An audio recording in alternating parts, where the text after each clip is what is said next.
Welcome to the Asian American Christian Collaborative's Flourish, a mental health webinar series that lies at the intersection of faith, mental health, and Asian American identity.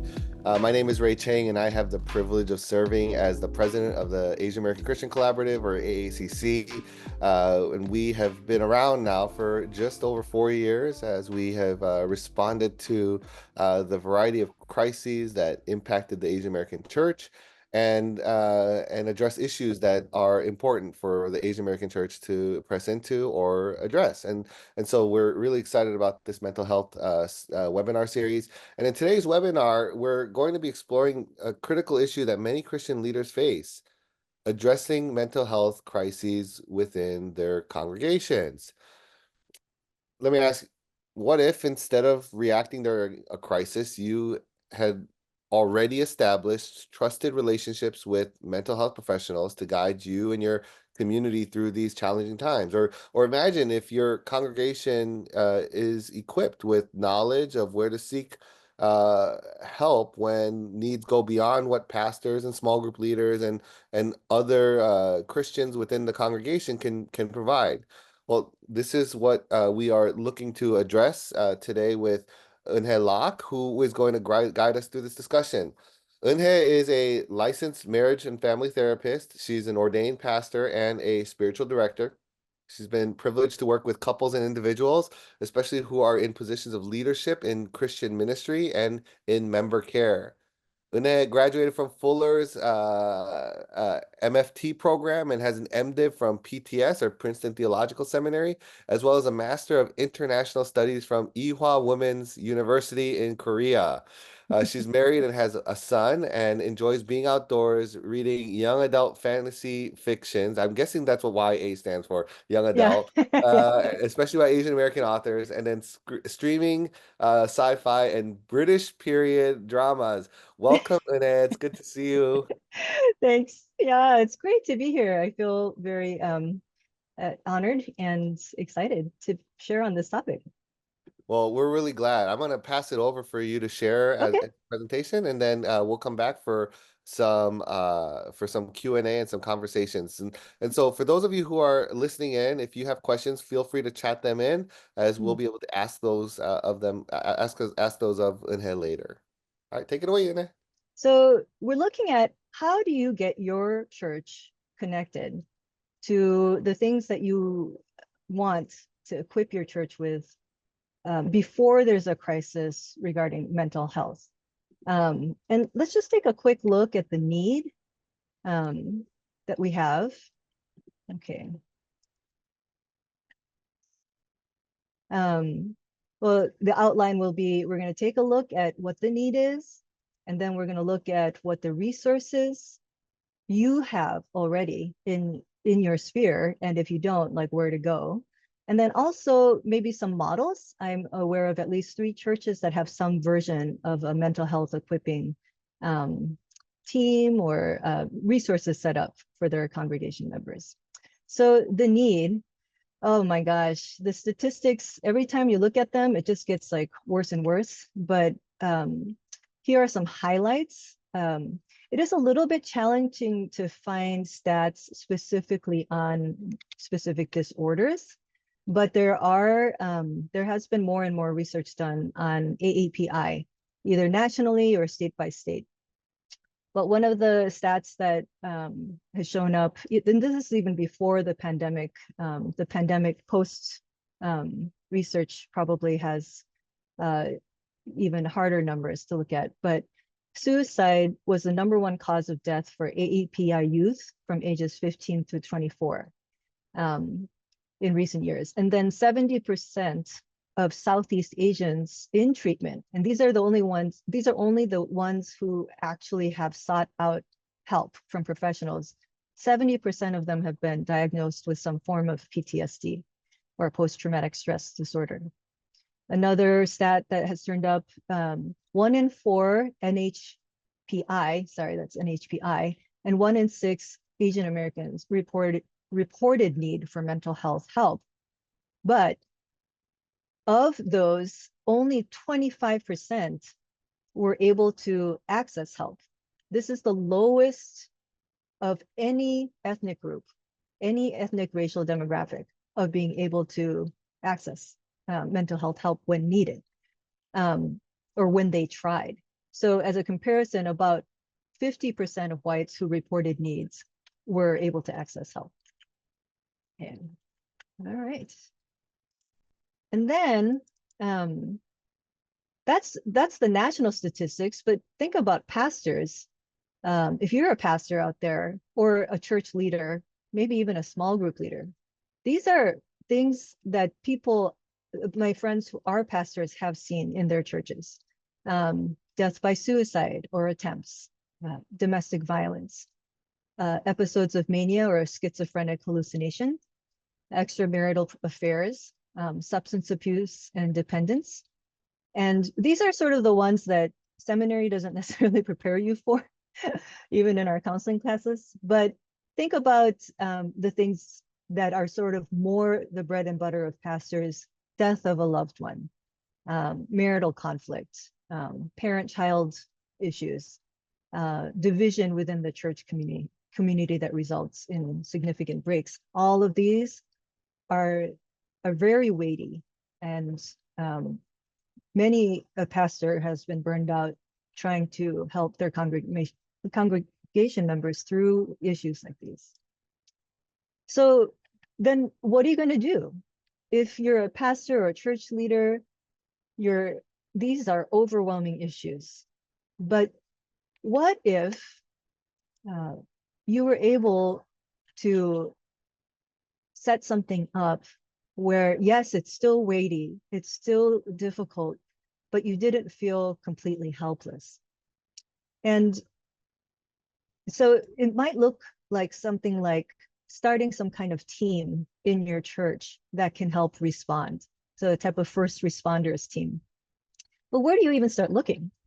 So I encourage you to think actually about your own congregation.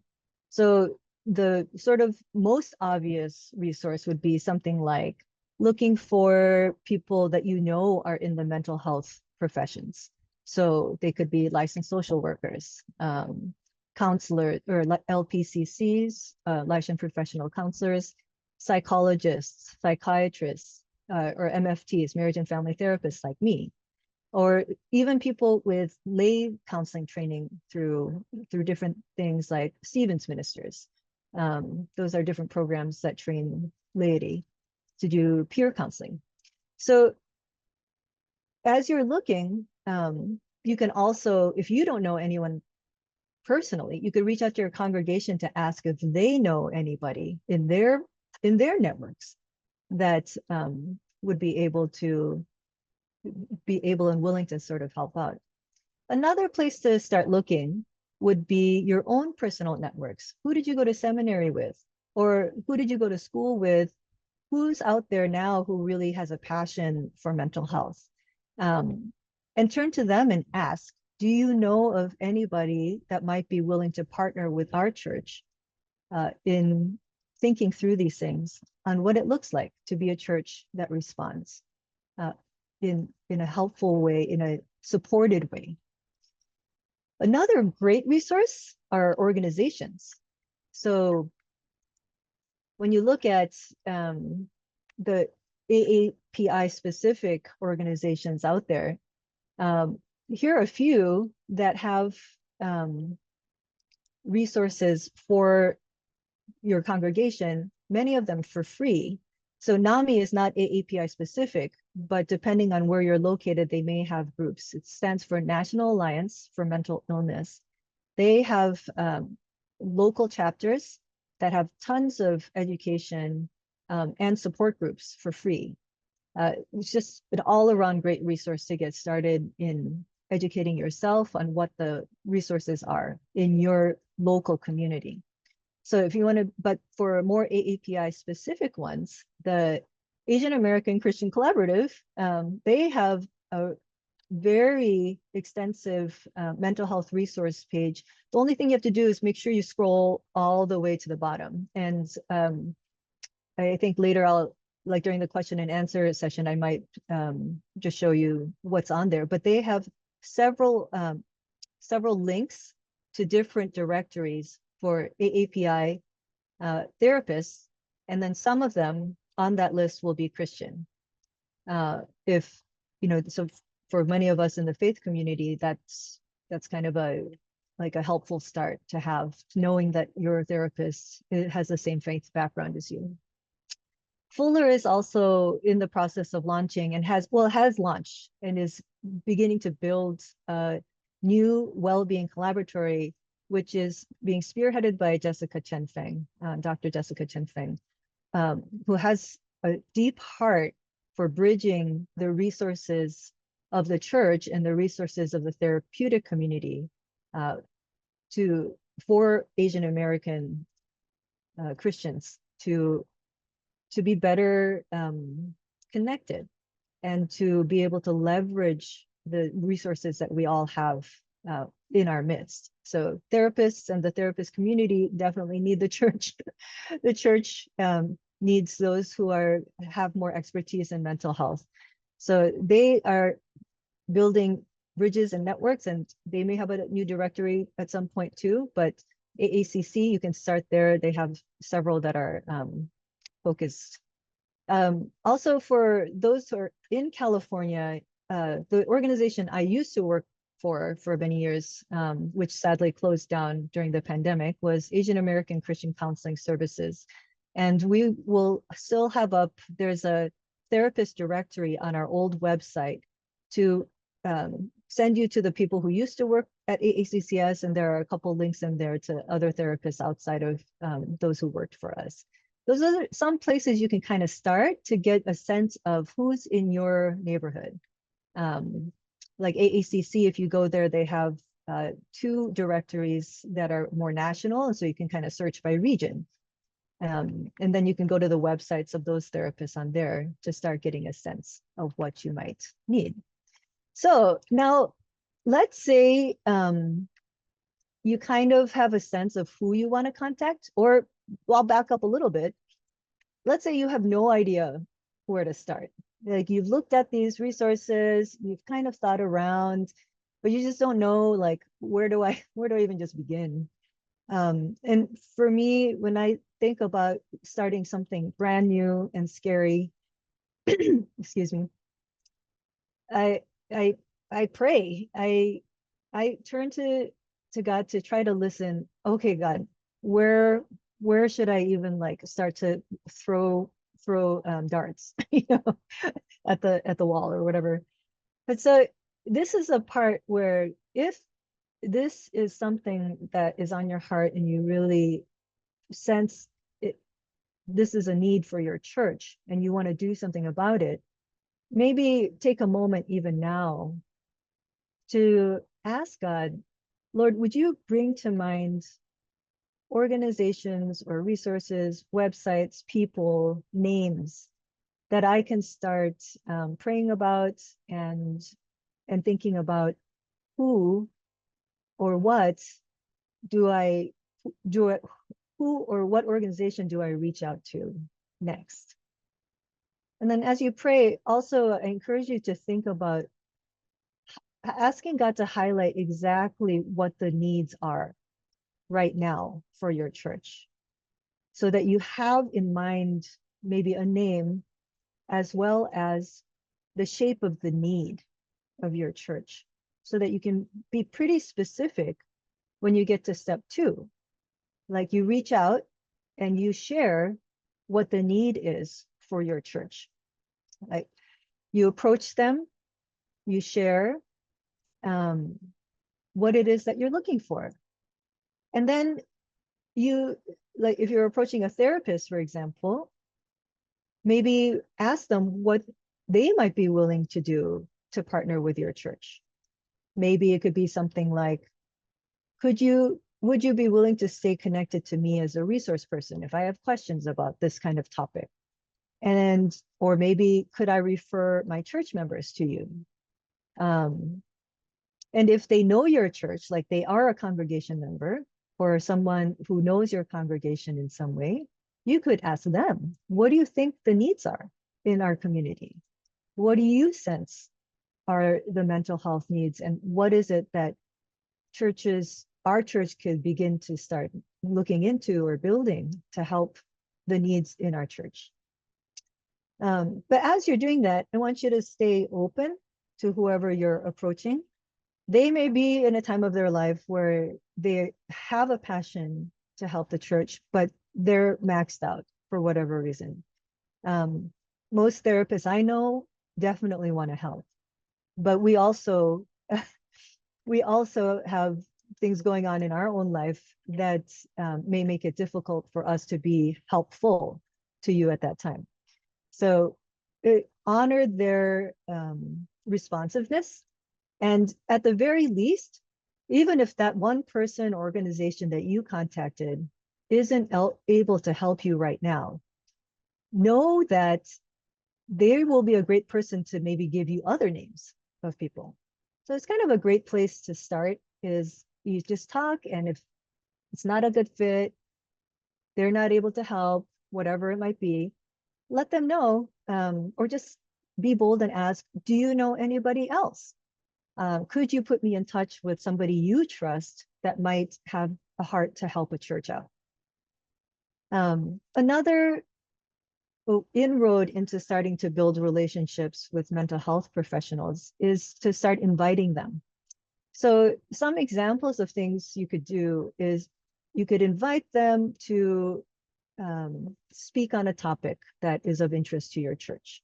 So things that I've been to at churches that mental health professionals have led or our church has done is workshops on anxiety or depression, for example, relationship seminars, parenting seminars, conflict resolution. And there are some of these topics on the AACC mental health initiative from this webinar series itself.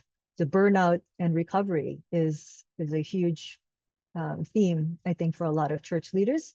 And that's also something you could do is you could invite them to come do a workshop just with your leaders on how to be sustainable or what to watch out for.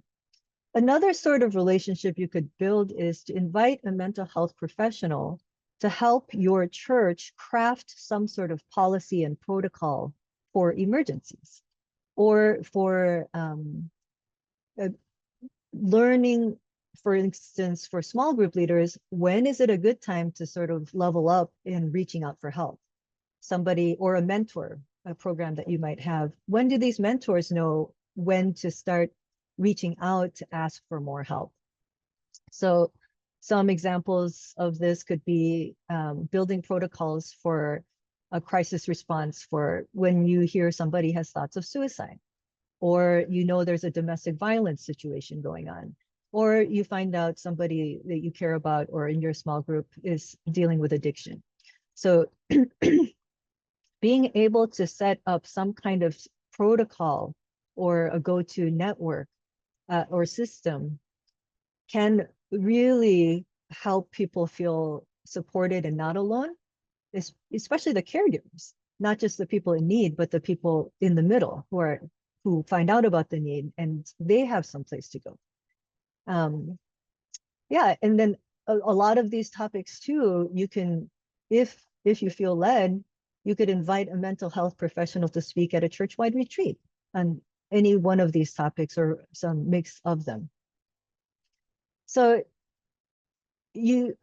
another very creative way is to ask them if they'd be willing to develop some sort of premarital program for your church and offer like discounts for the people coming from your church, but you also send your couples to them as a great referral.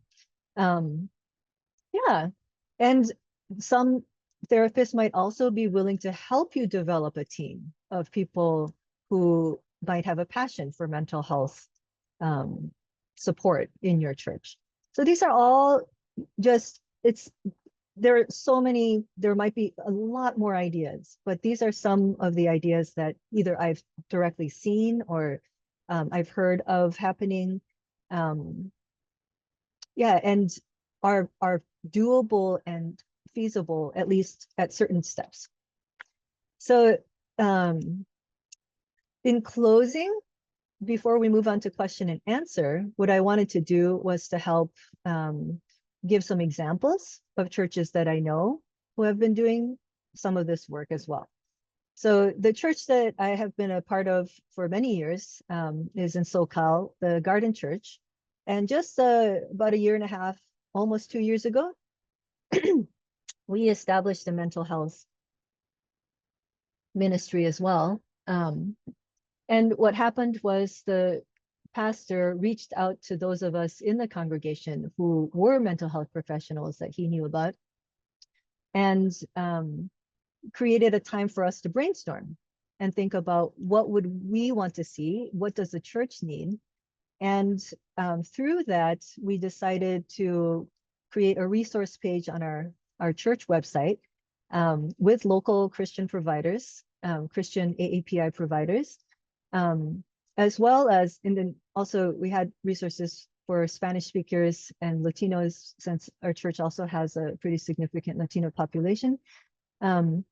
And we also created, we decided to host at least 2 times a year a mental health workshop, and inviting different therapists to speak on different topics so that our church members could have direct contact with therapists in our area, or therapists able to see them in California. So that's one example. Another really wonderful example is Tapestry Church in Los Angeles. I apologize that all my examples are from SoCal, but that's where I have been for many years, for over 18 years. So that's my area of exposure.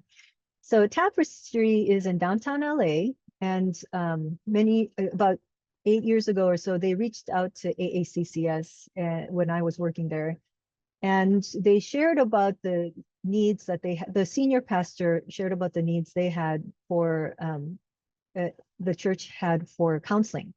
Like, he was pretty swamped with the counseling needs of the church. And they had one person who had a background in MFT, who also had a heart for the counseling needs of their church. And she and I worked together to think about what were some possibilities. They ended up developing a lay counseling program at their church, with one arm being inner healing and one arm being lay counseling. And they continue to network with local therapists. She sends me referrals and asks me if for referrals for others if it's not working out for me to see them. And that has been an ongoing partnership and relationship that has been really meaningful to me personally, to see what they're doing as a church, but also to be able to help out whenever I can by seeing some of their church members. The Echo Church, also in SoCal in Orange County, has an ongoing partnership with 2 therapists who provide premarital counseling at a pretty steep discount from their regular rate. And the church's commitment to all of these couples is that they will cover half of the remaining costs of half of the discounted cost. So, but the advantage to the church is that now the church has all of these couples who have the same language to talk about their conflicts and their issues and their patterns, and the therapists who are there to sort of be a resource to them. And they continue to consult these therapists, and the therapists bring ideas to the church leaders when issues arise, and they pray together and they envision responses. So yeah, I appreciate a chance to share some of my experience with this, but I know that there are probably lots of questions out there. I want to open it up for a time of Q&A. Yeah. And thank you so much for this rich sharing, and kind of even identifying and helping map out. All 3 of those churches are churches that are wonderful, and that we are glad to be connected with as well. I did not know that you were at Garden Church. I just Oh saw yeah. David yesterday when I was on the Oh. Fuller campus, and so we saw him Oh, yesterday, great. and then we saw Yeah. Brian last month. David was also there at an event that we hosted in Washington, D.C., and then we'll Mm. actually be with Charles next week at Tapestry. And so all wonderful churches, seeking to pursue faithfulness unto Jesus. And so really grateful for Amen. the history of each of those churches. And whether I know that one of the things that you said is that you highlighted, SoCal churches, but the reality is, what they are doing is actually taking place throughout the country. And so Mm, mm. even if you're highlighting SoCal churches, it's happening at other churches like Open Door Presbyterian Church, where they basically offer and subsidize Oh, counseling for every member. wow. Yeah. There's other churches in That's SoCal that are really doing cool. that and things of that nature. But there are still many churches where you know stigma is significantly working against um, uh, the work of addressing mental health.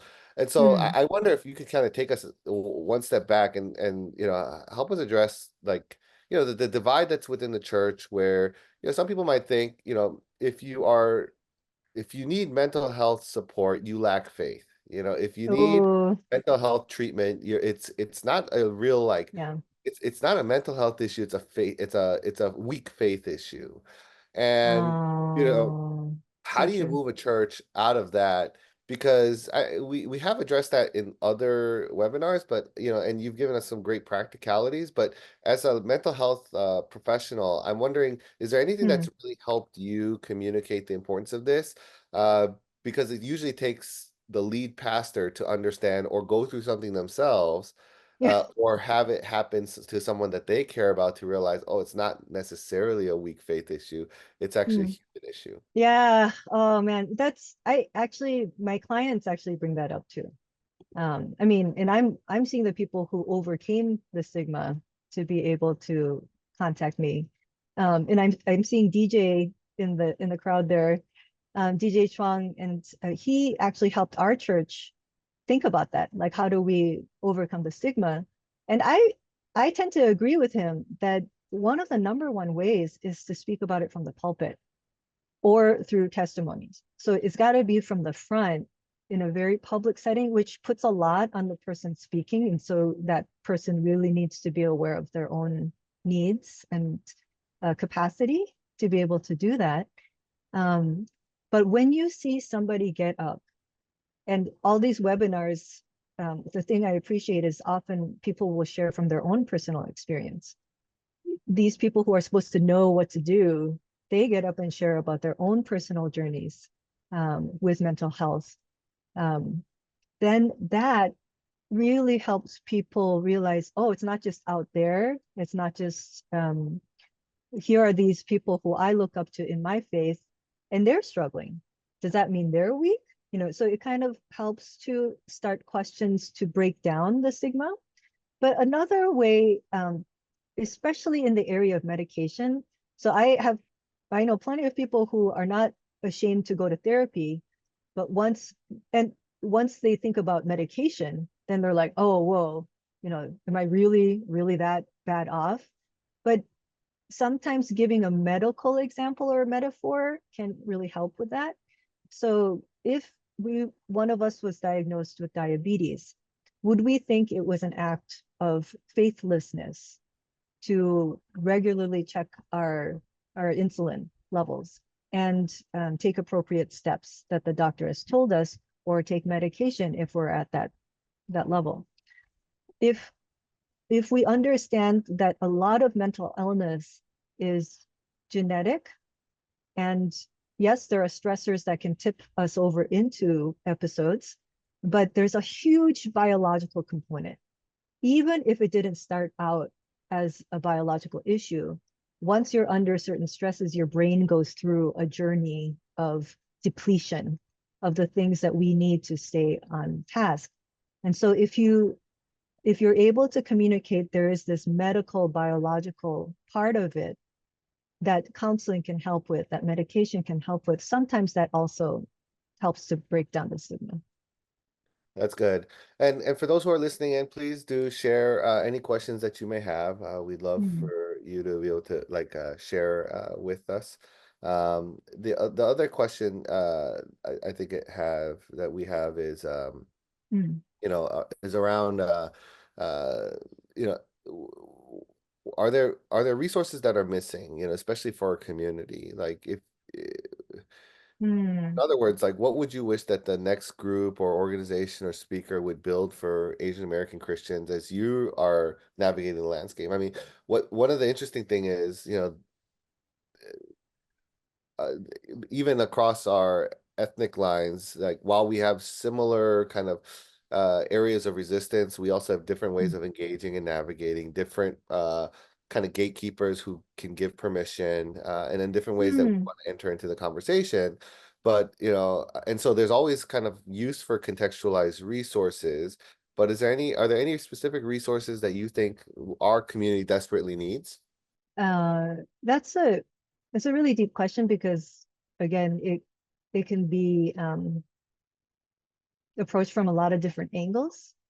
But I think from a very practical standpoint, um, like even as a provider, I'm like if people ask me, do you know anybody in like I'm living in Minnesota right now, but I just moved back.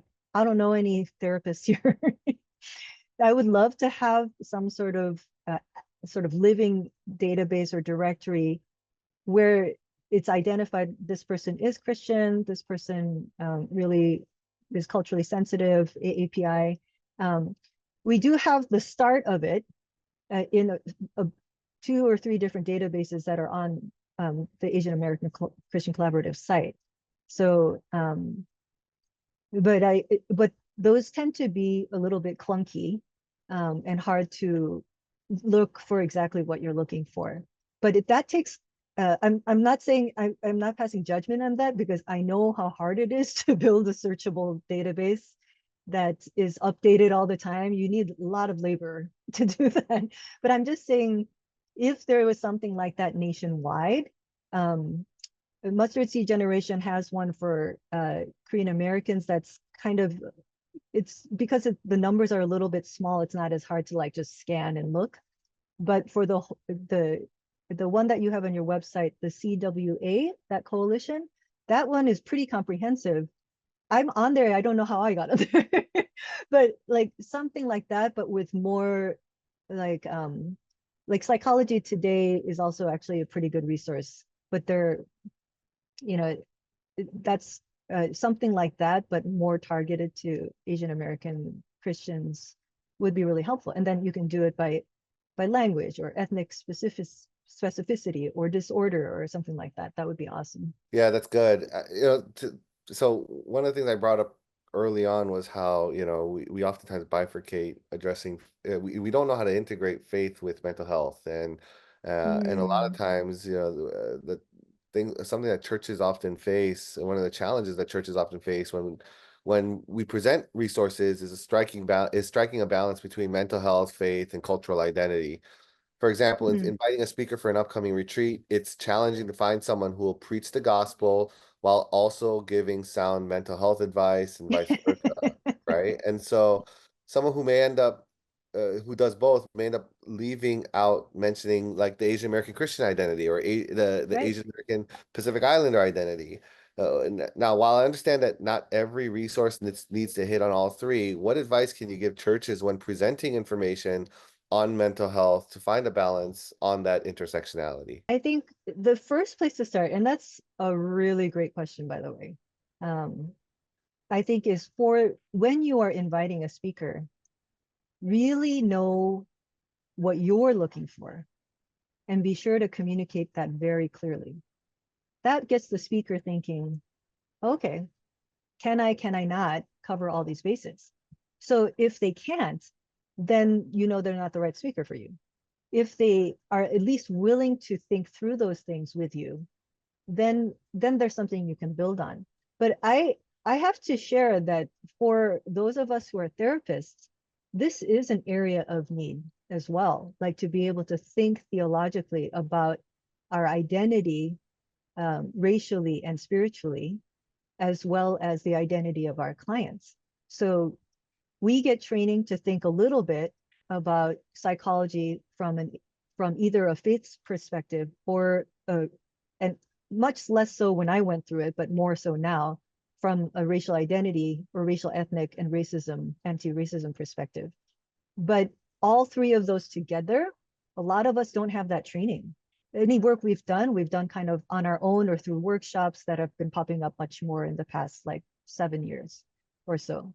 So this is, if we're thinking about need for mental health professionals who are AAPI and Christian, I would love to see some. I get excited when I see things that can help bridge all three as well, and to give us tools to think theologically about the work that we do. So that is really something that I know most of us as therapists are growing in, to be able to bridge all three. But from the invitation end, if you know exactly what you're looking for, and just be really clear about communicating that, and maybe give some examples if they're not sure what you're talking about. This question is about the mental health resource team idea that you mentioned for churches. I think it's wonderful.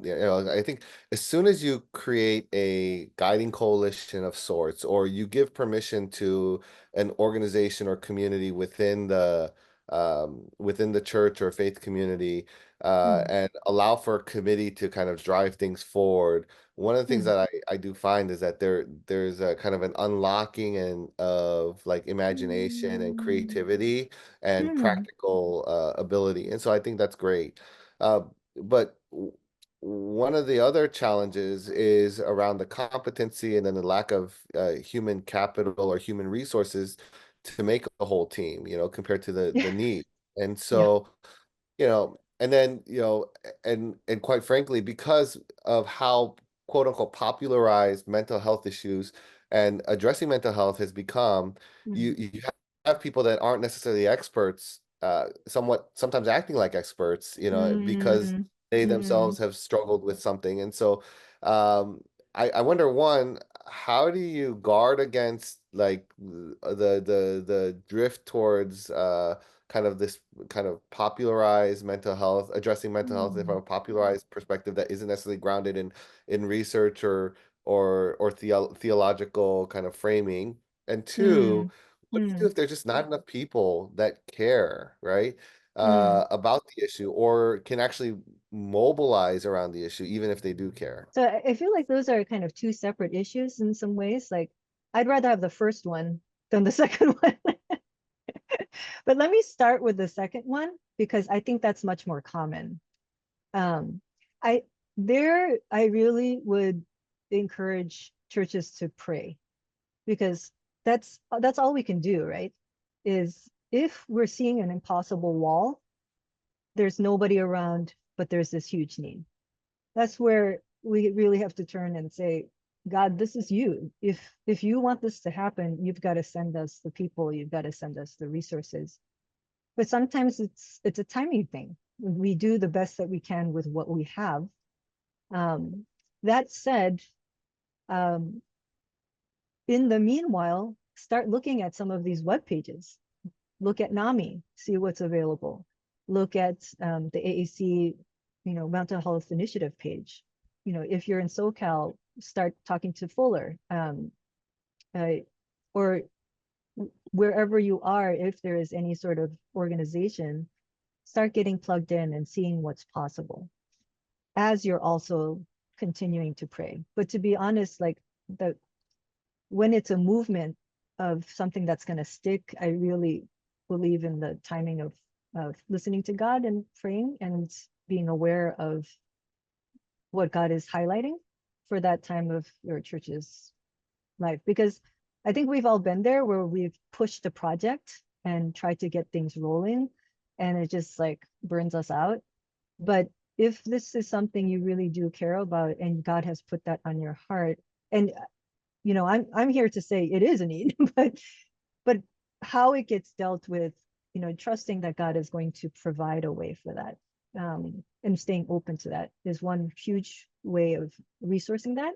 And for the first group of people, I think one way that maybe could be helpful is, let's say you do know someone, they don't have a lot of time, but maybe they might be open to being your consultant for these kinds of questions. Like they can't step in and lead a weekly meeting or even a monthly or quarterly meeting, but they might be able to, again, put you in touch with someone who does, or give you some tips on like books or websites or steer you in that direction.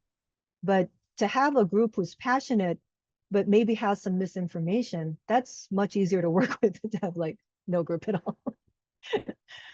Yeah. Um, yeah, and then there were some questions that came in through the registration. Um,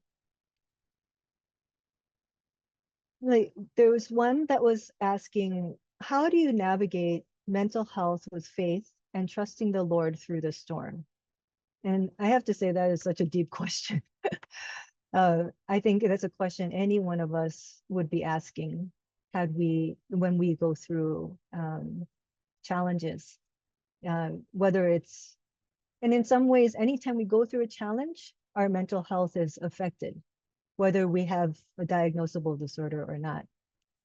But one thought that comes to mind is to really start with being honest with how you are feeling with the Lord, like being honest to God about whatever terms or images you might phrase it as, telling God, this is what I'm experiencing, this is what I'm going through. And maybe also making space for if at all possible, to hear back from God. And it might not be words, it might just be a sense of God is there and not saying anything specific. But that is one place to start. Another possibility is getting a sounding board, some kind of support where you can be thinking through and feeling through these questions together. So you're not doing it on your own. A spiritual director is a great place for that. A lot of therapists who are, for whom faith is really important to them. That's another possibility. Or a friend that you trust that you know isn't going to give you unasked for advice, but is just there with you and open to hearing what you want to say. Let's see. And there are some more questions from the audience. Art therapy resources. So that's an area that I don't know about as well. And if you do know any art therapists, I would start there and get together with them to share best practices. One person I have heard of, I don't know her personally, but I know the practice that she's at. Her name is Elizabeth Ree at Oak and Stone Therapy. I'm going to put her profile in the chat. Let's see, everyone in the meeting. And Oak and Stone Therapy also has a resource page that is very helpful for lower fee counseling. I think it's predominantly targeted at SoCal or California residents, but it might be a good starting place. Okay. Okay, is there a sort of best practice strategy when helping someone go through mental health issues who might be in therapy, but also looking for pastoral support, almost to the point of codependence? Oof, dude, that is, I think that's a very common situation that happens. In that case, the main thing I would ask myself if I were in that situation is, how am I doing with my own needs and boundaries? And starting there, identifying what is too much, because otherwise it's going to turn into resentment, and that's not going to help that person either. Or at least it would for me. So identifying what you feel is the max for you to be able to healthily give to this person, if you're the person they're turning to, or if you're giving some feedback to somebody who's going through that. And then the second thing would be to very much emphasize to the person, but also looking for the team of people that you could be bringing in to work with this person within your own church. So, or within your own faith community or that person's social network. Um, Janice are you, hi. Hi, thank you so much. I apologize for the technical difficulties. And I thank you so much again for that wonderful presentation. Do you have any final thoughts or any ways our webinar participants and viewers can connect with you after the webinar? Oh yeah, well, so definitely here, let me share the contact page really quick. I think this is it. Okay, maybe this one. So is this legible? So my website, my email is therapy@nhalock.com. And you can also check out my website where my emails are. But I really wanted to highlight these web pages as well. The Mental Health Initiative from AACC, the Asian American Wellbeing Collaboratory, and NAMI. And again, all three of these websites could be a jumping off point for you in your region to be able to ask these questions, the ones especially that I didn't get to cover. There was a great question about a wife who went through the killing fields of Cambodia. How do I deal with her PTSD symptoms? Starting with something like NAMI, to find out for those particular symptoms, how do you live with that? Would be a great place to start. But so access what's out there already. So I think a big thing that you are emphasizing is the more practical elements of helping your churches activate, and you gave us three different potential models. Mm. What is one thing that you know is absolutely essential for churches to well engage this issue in a way that allows maybe everyone in their congregation to feel the permission to engage with these matters, instead of like Mm. only the person that knows the therapist in the church that's oftentimes, doing their own thing, and only through that relationship. So what do Mm. you think is Mm. necessary beyond just kind of preaching and praying in public? I think it's a culture shift. Um, so it has to be sort of woven into the fabric of things. Um, and so like for instance, one thing that has helped, I think, our church is the members of our team, the Deeper Waters team, would go up and maybe we're making announcements about some picnic that's coming up, but we put in a little plug for like mental health or something. Um, but I think word of mouth and the experience of interacting with, if you have a ministry, let's say, or if you have a person who's sort of known as a mental health resource person, if the interaction goes well, then word of mouth can spread. But I think training the leaders is a huge part of that. Whatever your leadership structure is, whoever the influencers are in your church, um, or maybe it's not a person in your church, maybe it's a resource like a TikTok speaker or something that a lot of people like, or podcast speaker, whoever they're listening to, try to get in touch with them in some way so that they're also destigmatizing mental health. But if it's just your church, then start with dealing with the questions and the resistance from any of the leaders in your church, because they're the ones who will have the most hands on the ground, feet on the ground in terms of fielding questions. Yeah, that's good.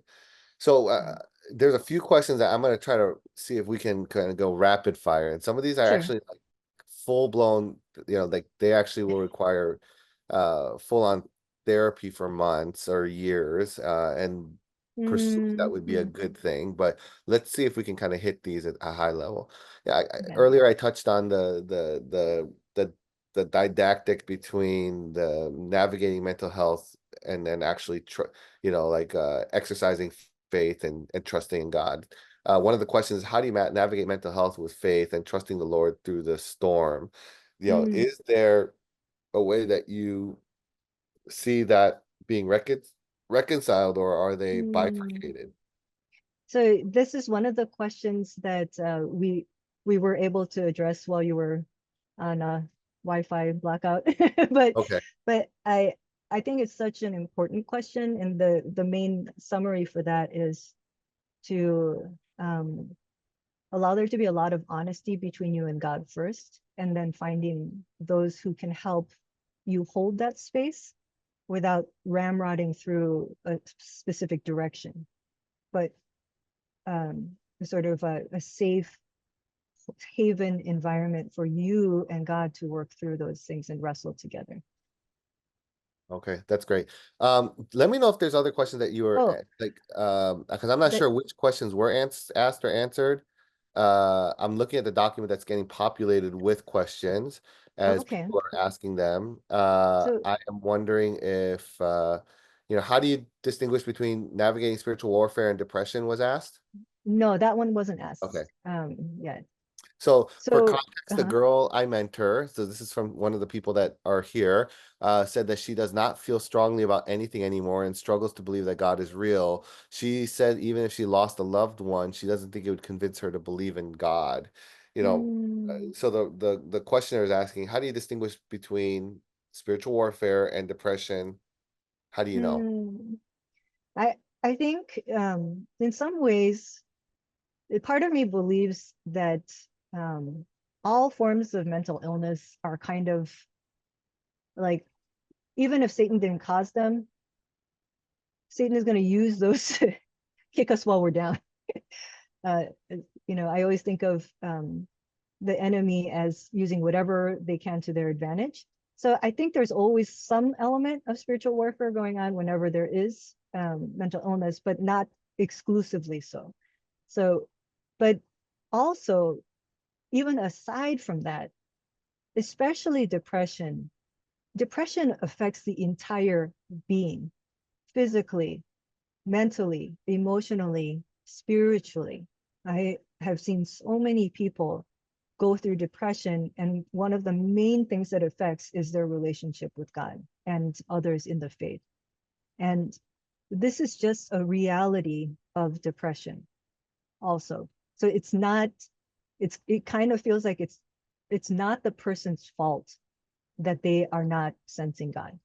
They're not doing something any worse than before they had depression or than anyone else who doesn't have depression. It's kind of not their fault they can't sense God or know God is real. Um, so, but